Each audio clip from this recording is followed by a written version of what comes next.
You've probably heard this statistic before. The average UK salary is around £30,000 to £40,000. But is that true? Why do so many people feel financially squeezed? Why does that number feel disconnected from reality? The answer is quite fascinating. Because the statistic that most people quote doesn't describe all people. It describes a very specific group of people. After digging into how the statistics are actually calculated, I realised something important. The average salary figure is real, but you need to understand what it's actually measured against. First thing, whenever people say average salary, you have to ask mean or median. If one person earns millions, they drag the mean average upwards. The median is the middle person, which is usually close to what normal workers experience. This alone can change the entire conversation.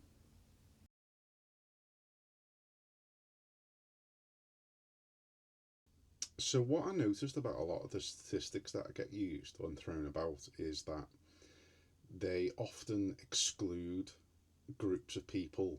And I mean, in general, with statistics, I think they have a narrative and want to lead you to the conclusion they want to make. And therefore, you have to look into what's behind the statistics. What are they including? What are they excluding? Because that's the important part and often is overlooked.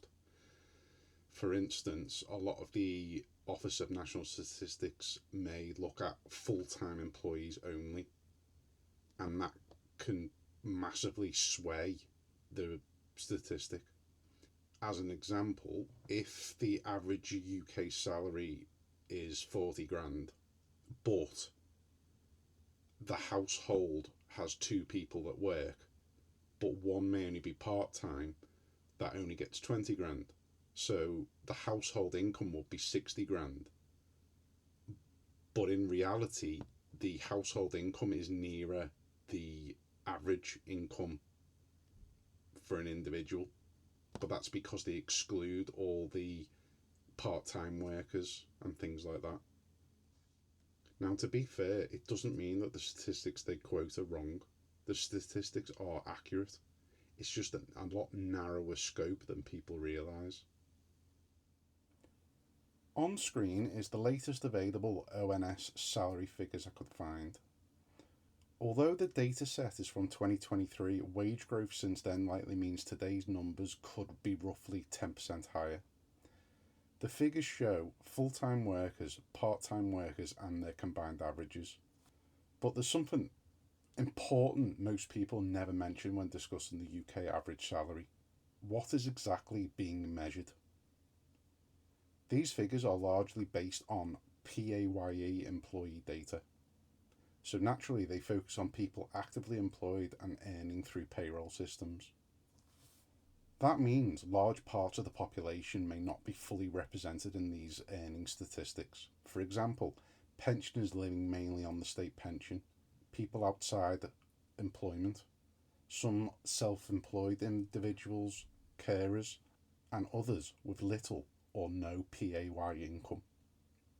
Now, if you combine pensioners with the group outside full-time employment, you're suddenly talking about a very large share of the population, potentially approaching 40% depending on how you define the categories, which means the average salary statistic may describe a narrower section of the society that most people assume.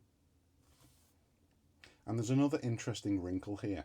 From tax data, only around 16% of PAYE taxpayers exceed the higher rate tax threshold. So despite headlines about average salaries climbing, genuinely high earnings are still concentrated and are relatively a small percentage of the workforce. And of course, taxable salary isn't always the same as total wealth. Some people reduce taxable income through pensions and other salary sacrifice arrangements. Others live from investments or assets rather than wages entirely. But getting back to the main topic, The average full-time salary in 2023 was around 35,000. Yet if you do an online search today, you'll see the figure often is closer to 39,000. And without context, people can easily compare completely different data sets as though they mean the same thing. On the graph, the red line is representing the full-time employees. The green line represents non-full-time workers, and the blue line is a combination of the figures. So while the commonly quoted average salary may sit somewhere between £35,000 and £40,000, the lived economic reality across the entire population is likely much lower, especially once you account for pensioners, low earners, part-time workers, and people outside traditional employment. And I think that matters, particularly when discussing retirement planning, financial independence, and what normal life in Britain looks like today. One limitation of national averages is that they smooth out the regional differences. In effect, Britain doesn't have one economy. It has multiple regional economies with very different level of wages and living costs. For comparison, this graph shows the earnings specifically for the Northwest rather than the whole of the UK. And immediately you can see the average is lower, closer to £32,000 rather than the national figure of around 35,000.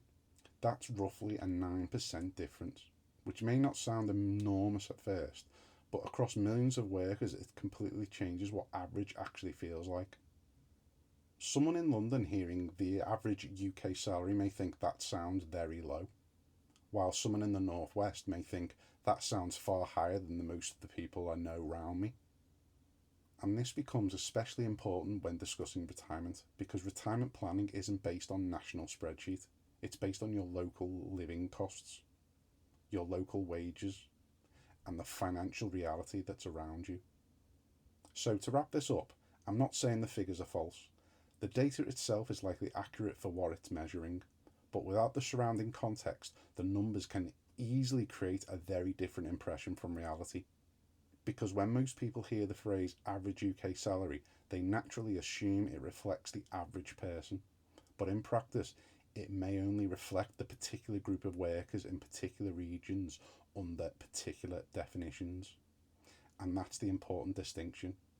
Average is not a fixed idea. It depends entirely on what is being included and what is being excluded.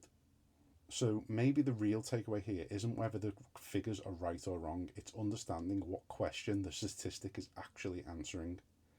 Anyway, let me know your thoughts in the comments. Does the average salary feel realistic to you, or is it disconnected from the world around you? Also, another quick question for you.